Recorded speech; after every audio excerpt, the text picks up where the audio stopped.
오늘은 본문의 말씀을 통해서 우리 안에 빛이 거할 때라는 제목으로 여러분과 함께 말씀을 나누기를 원합니다. 저는 여러분들에게 먼저 하나의 질문을 드리고 설교를 시작하려고 합니다. 우리가 노력하면 행복해질 수 있을까요? 아마 이 질문에 명확한 답들을 하지 못하는 경우들이 참 많이 있을 것입니다. 어떤 이는 이런 행복에 영향을 미치는 요인 세 가지로 설명합니다. 첫째는 50%에 해당하는 유전적 요인으로 유전적인 성향이 어느 정도 행복에 영향을 미친다고 합니다. 즉, 유전적으로 긍정적인 성향을 타고난 사람들이 그렇지 않은 사람들보다 행복을 더 잘 느낄 수 있다라는 것입니다. 둘째로는 10%에 해당하는 환경적 요인으로 경제적 상황, 그리고 사회적 지위, 그리고 건강 상태 등 이 모든 것이 행복에 영향을 미친다라는 것입니다. 셋째로는 40%에 해당되는 의지적 활동으로 긍정적인 생각, 그리고 감사하는 마음, 그리고 의미 있는 활동 등이 개인이 의식적으로 선택하고 노력하는 활동들이 행복에 큰 영향을 미친다고 합니다. 사랑하는 여러분, 우리가 가진 유전적 요인과 환경적 요인, 또한 의지적인 활동들이 행복으로 이끄는 것 같지만 성경적인 시각으로 보게 되면 안타깝게도 우리가 가진 죄성으로 인해서 많은 부분이 행복에 미치지 못하고 있다는 것을 목격하게 됩니다. 제가 바로 아는 한 지인이 외국에서 3년을 보내고 한국에서 돌아와 놀라운 사실을 깨달았다고 합니다. 바로 한국에서 살던 자신이 얼마나 맹목적으로 살았는지를 깨달았다라는 것이었습니다. 외국에 있는 동안 주변 사람들이 여유롭게 생활하는 모습을 보면서 한국의 빠르고 그리고 치열한 삶이 얼마나 피곤한지 새삼 느꼈다고 합니다. 물론 본인도 한국에 있을 때 과거에는 새벽까지 일하며 바쁘게 살았던 경험이 있기에 더욱 공감이 컸던 것 같습니다. 특히 이분은 학생들의 진로 상담을 하는 사람이기 때문에 많은 학부모들이 자녀를 명문학교에 보내기 위해 경제적으로 학원을 보내는 모습을 보며 안타까워하였습니다. 학원의 입장에서는 수익을 내기 때문에 자녀의 실제적인 능력보다는 부모의 기대에 맞춰 이야기를 하는 경우가 더욱 문제라고 지적을 하였습니다. 지인의 이야기를 듣고서 저는 우리가 행복을 위해서 노력한다라고 생각하지만 정작 중요한 것들을 놓치고 살고 있다라는 생각이 들었습니다. 우리는 마치 쳇바퀴 돌아가듯 하루하루를 바쁘게 살아가면서 정작 행복은 뒷전으로 미루고 있는 것은 아닐까요? 성경 속의 인물인 삭개오, 그리고 사마리아 여인, 그리고 나인성 과부처럼 많은 부를 가졌거나 여러 번 결혼을 했거나 유일한 버팀목인 대상을 잃은 뒤에 슬픔에 잠긴 사람들은 모두 행복을 찾지 못했다라는 데 있습니다. 그들은 물질이나 또한 쾌락, 인간관계 속에서 행복을 찾으려고 했지만 결국 허무함을 느꼈을 것입니다. 마찬가지로 우리도 물질적인 성공이나 사회적인 안정을 추구하며 살지만 진정한 행복을 얻지 못하고 있습니다. 하지만 다행히도 하나님께서는 우리에게 희망을 주시고 있다는 사실입니다. 하나님은 우리의 삶 속으로 들어오셔서 우리에게 진정한 행복을 주시고자 하십니다. 요한복음 1장 12절 말씀을 함께 읽도록 하겠습니다. 영접하는 자, 곧 그 이름을 믿는 자들에게는 하나님의 자녀가 되는 권세를 주셨으니. 아멘. 여러분, 이 말씀 한 번 더 읽겠습니다. 영접하는 자, 곧 그 이름을 믿는 자들에게는 하나님의 자녀가 되는 권세를 주셨으니. 아멘. 여러분, 사도 요한이 이 말씀을 전하게 되는 이유는 제가 앞서도 말씀드렸던 것처럼 당시 많은 사람들이 참빛, 곧 진리를 찾기 위하여 로고스를 찾았습니다. 하지만 이 로고스를 통해서 자신들의 마음에 위안이 될 만한 대상만 두어 그것을 진리로 여겼습니다. 그래서 그것이 하나님께 창조한 피조물의 세계의 한 부분을 취해서 그것을 로고스라고 한 것입니다. 그래서 요한은 너희들이 진리라고 찾았던 그 로고스를 내가 소개해 줄게. 그 로고스가 바로 천지 만물을 창조하신 예수님이시야. 그리고 그 로고스인 예수님이 질서가 파괴된 이 세상 가운데 오셨는데 이제 그분을 너희가 받아들이게 되면 너희들에게 새로운 세상이 열리게 될 것이라고 초대하고 있는 것입니다.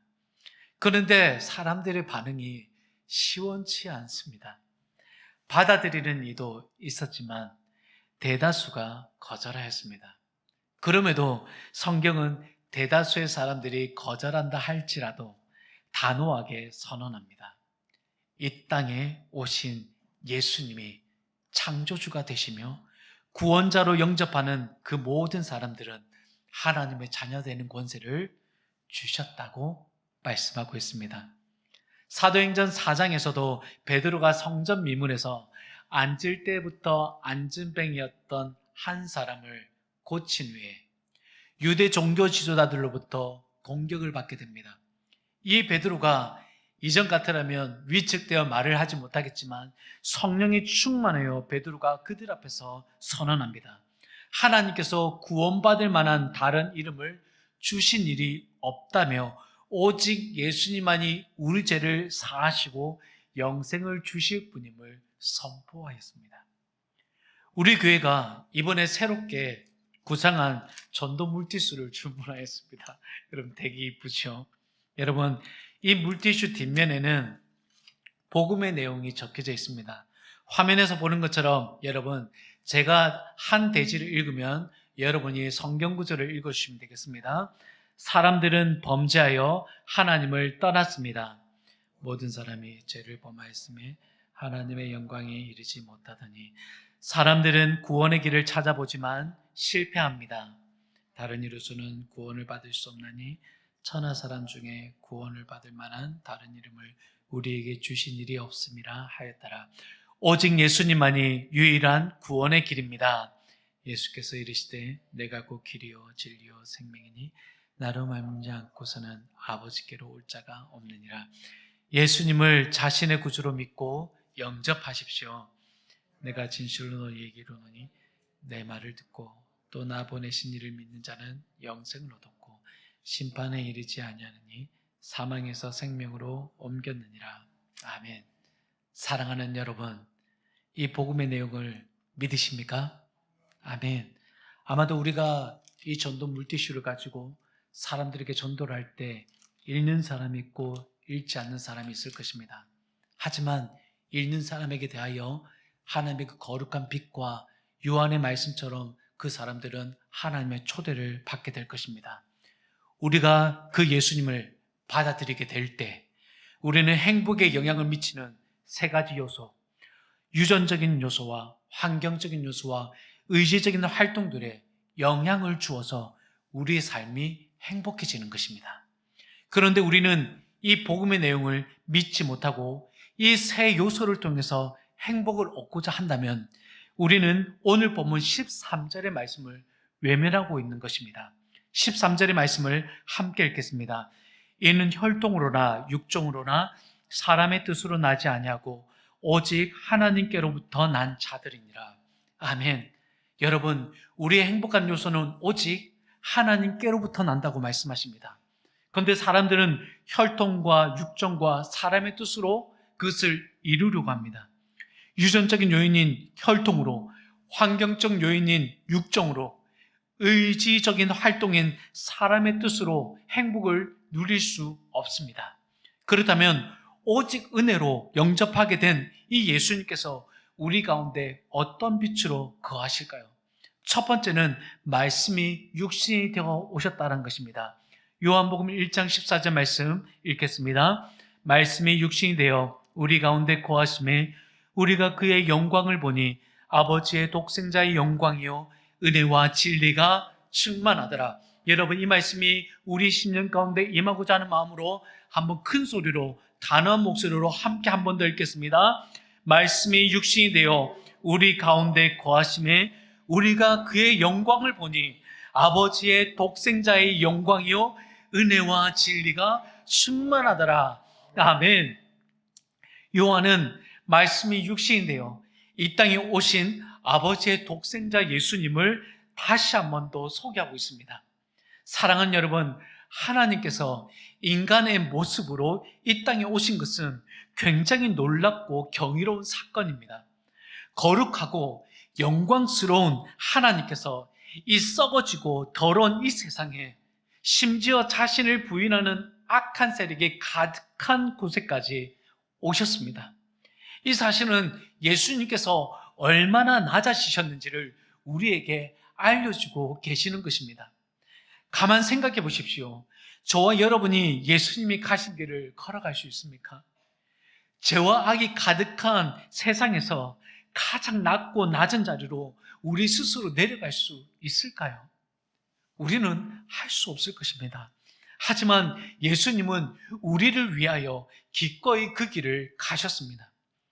누구도 가고 싶어 하지 않는 곳, 인간의 죄악이 가득한 곳으로 주저없이 예수님께서는 오셨습니다.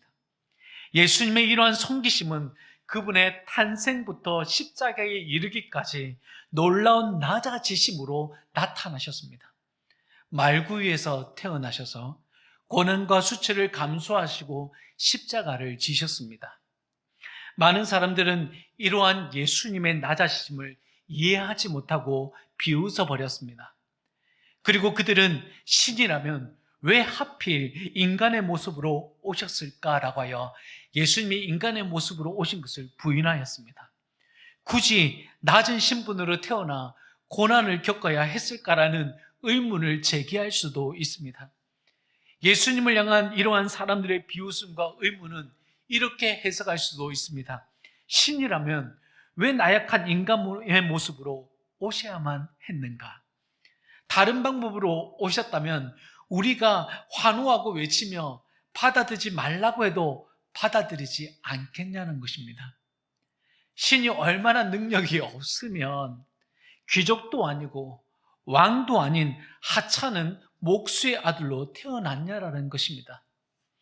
이들의 비웃음과 의문처럼 여러분, 예수님이 귀족의 아들로 태어났다라면, 또한 실제적으로 이 나라를 통치하는 왕의 아들로 태어났다라면 과연 십자가의 희생을 감당하셨을까요? 아마도 우리 중 누군가가 대신하여 그 죽임을 당했을지도 모릅니다.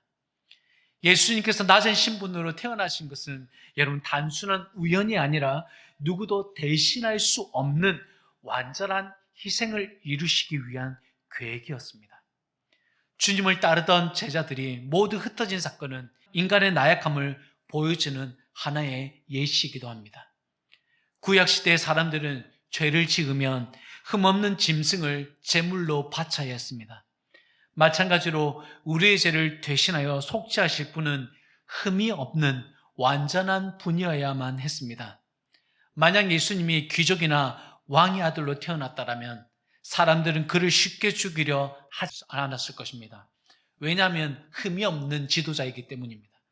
흠이 없는 지도자가 여러분 스스로 목숨을 내놓는다면 많은 사람들이 내가 대신 죽겠다고 하지 않겠습니까? 여러분, 이런 사태가 일어난다면 예수님의 죽음은 진정한 속죄가 될 수 없었을 것입니다. 예수님께서 육신을 입고 이 땅에 오신 것은 바로 우리의 죄를 대신하여 죽으시기 위함이었던 것입니다. 이로 인해 우리는 죄와 사망에서 해방되어 영생을 얻을 수 있게 되는 것입니다. 로마서 8장 2절과 3절 말씀을 여러분 교도하여 읽도록 하겠습니다. 이는 그리스도 예수 안에 있는 생명의 성령의 법이 죄와 사망의 법에서 너를 해방하였음이라. 율법이 육신으로 말미암아 하시나니 곧 죄로 말미암아 자기 아들을 죄 있는 육신의 모양으로 보내어 육신의 죄를 정하사. 아멘. 로마서 8장 2절과 3절의 말씀처럼 구원의 근거는 오직 예수님에게만 있다는 것을 우리에게 말씀해 주고 있습니다. 그런데 예수님께서 육신의 몸으로 이 땅에 오시지 않으셨다면 우리의 구원은 절대 일어날 수가 없습니다. 오직 예수 그리스도만을 통해서 우리는 죄와 사망의 권세에서 벗어날 수 있습니다. 여러분 믿으십니까? 아멘. 말씀이 육신이 되어 이 땅에 오신 예수님이 우리의 삶에 빛으로 비춰줄 때 비로소 우리는 하나님의 영광을 보게 되는 것입니다. 하나님의 그 영광은 하나님이 누구이신지를 보여주는 것입니다. 구약에서 이스라엘 백성들이 출애굽하였을 때 낮에는 구름 기둥과 밤에는 불 기둥으로, 또한 하나님께서 시내산에 강림하실 때 산에서 우레와 번개, 짙은 구름으로 온 산이 크게 진동할 때, 그리고 성막이 완성되었을 때 또 하나님께서 구름이 성막에 덮이게 하셔서 하나님의 영광이 성막에 충만했을 때의 상황들을 그렸습니다. 여러분, 이러한 상황의 이미지들은 하나님의 임재와 보호를 상징하는 것입니다. 이러한 상황을 바로 쉐키나 영광이라고 하여 하나님의 임재가 가시적으로 드러나는 것을 말하는 것입니다. 이렇게 하나님의 영광이 나타나는 현상들은 놀라운 광경으로 하나님의 임재, 하나님의 권능, 그리고 하나님의 거룩하심, 하나님의 신실하심, 그리고 저와 여러분을 향한 하나님의 사랑과 구원 의지를 드러내는 아주 중요한 의미가 되는 것입니다. 말씀이 육신이 되어 이 땅 가운데 거하셨다라는 것은 성막 안에 구름이 가득한 현장에 있는 것이며, 요한과 다른 두 제자들이 변화산에서 예수님의 변모를 보았던 현장에 있던 것과 같습니다. 이 외에도 예수님께서 백성들 가운데 거하셨던 현장에서 어떤 일들이 일어났습니까? 예수님이 탄생하셨을 때 목자들이 하나님의 영광을 목격하였습니다. 그리고 예수님께서 공생의 기간 동안 수많은 이적을 나타내실 때 하나님의 영광이 예수님을 통해서 드러났습니다. 병든 자들이 낫고, 눈먼 자들이 눈물 뜨며, 앉은 뱅이들이 일어나고, 문둥 병자들이 나음을 입었으며, 죄인과 세리들이 많은 사람들에게 지탄을 받을 때 그들이 구원함을 얻어 죄 용서함을 얻었습니다. 이후에 예수님께 재림하실 때는 아마도 우리가 이제껏 경험해보지 못한 영광을 우리는 보게 될 줄 믿습니다. 또한 아버지의 독생자의 영광이 가득한 그곳에는 여러분 은혜와 진리가 충만합니다. 이때 우리는 하나님께 영광을 돌리는 삶을 살게 됩니다. 그 첫째로 하나님을 구주로 영접하는 것이 출발점이 되어 하나님께 영광을 돌리게 됩니다. 여러분, 내가 좋자고 하나님을 받아들인 것인데 그것이 하나님께 영광이 된다라고 말씀하십니다. 여러분, 빌립보서 2장 11절 함께 읽겠습니다. 모든 입으로 예수 그리스도를 주라 시인하여 하나님 아버지께 영광을 돌리게 하셨느니라. 아멘. 여러분, 말씀이 육신이 되어 이 땅에 오신 그 예수님의 빛이 우리 가운데 비치게 되면 내가 그분을 내 마음 가운데 모시게 되면서 매 예배의 순간들마다 하나님이 나의 주인이십니다라고 믿음으로 선포하는 것입니다. 그런데 이 믿음의 선포가 나를 감격과 감동을 주기도 하지만 이것이 하나님께 영광이 된다는 사실입니다. 둘째로는 빛 대신 주님을 우리의 삶의 모습으로 전도할 때 사람들이 하나님의 영광을 보며 그 빛 가운데로 들어오게 하는 전도의 사역을 하게 됩니다. 마태복음 5장 15절 말씀 함께 읽겠습니다. 이같이 너희 빛이 사람 앞에 비치게 하여 그들로 너희 착한 행실을 보고 하늘에 계신 너희 아버지께 영광을 돌리게 하라. 아멘. 사랑하는 여러분, 오늘 저와 여러분 가운데 말씀이 육신되어 이 땅 가운데 오신 그 예수님이 빛이 된다면 오늘 우리 가운데 빛이 되었던 물티슈로 여러분 주변 사람들에게 전도하시기를 바랍니다. 셋째로 우리를 위해 이 땅 가운데 낮은 자의 모습으로 오신 예수님처럼 낮은 자의 모습으로 섬기는 삶을 살며 하나님께 영광을 돌리게 됩니다. 마태복음 23장 11절로 12절 말씀 함께 읽겠습니다. 너희 중에 큰 자는 너희를 섬기는 자가 되어야 하리라. 누구든지 자기를 높이는 자는 낮아지고 누구든지 자기를 낮추는 자는 높아지리라. 아멘. 사랑하는 여러분, 하나님께 영광 돌리는 삶이 우리의 삶에 얼마나 큰 감격과 은혜를 가져다 주는지 경험해 보지 못한 분들은 모르실 것입니다. 지난주일 저희들은 강한선 목사님과 함께 12명의 사람들이 함께 모여 건빵과 붕어빵을 나눠주며 따뜻한 복음을 전했습니다. 화면에 보시는 것처럼 이분들과 함께 전도 현장에서 사역을 함께 이루었습니다. 오후 4시에 함께 모였고 기도하며 하나님의 인도하심을 구하였습니다. 그리고 리치교회와 이 태릉 지역과 각자에게 향한 하나님의 마음과 말씀이 어떤 것인지 묵상하면서 전도하기를 진행하였습니다. 1차 전도 후에 교회에 다시 모여서 나눔을 하고 그 나눔을 통해 저는 하나님께 주신 감동을 확인하였습니다. 다시 그 나눔이 끝나고 난 뒤에 제2차 전도가 이어졌습니다. 그리고 총 4시간 동안 진행된 이 전도 사역을 통하여 이런 몇 명의 영혼이 마음의 문을 열었을 것 같습니까? 여러분, 한 부부와 한 60대 여성분이 마음을 열었습니다. 한 여성분은 교회에 오겠다라고 약속을 하셨지만 연락이 취하지 못해서 오늘 인도받지 못했습니다. 또 한 부부는 또 어떻게 인도될지 모르겠지만 우리의 지속적인 기도와 관심이 필요합니다. 서로 다른 교회에서 온 이 성도들이 하나가 되어 복음을 전하는 모습에서 하나님의 사랑을 저는 느낄 수 있었고 하나님의 영광이 그들을 통하여 전해지는 듯 제 마음속에 충만한 감동으로 전해져 왔습니다. 전도한 후에 나누게 된 내용들은 이 교회와 지역을 향한 하나님의 마음을 더욱더 깊이 깨닫는 시간이 되었습니다. 이 내용들을 저에게 나누어 주었는데 제가 나중에 우리 리치교회 단톡방에 한번 올리도록 하겠습니다. 이번 전도 사역을 통해 우리 교회는 하나님의 영광을 함께 경험하는 순간이었습니다.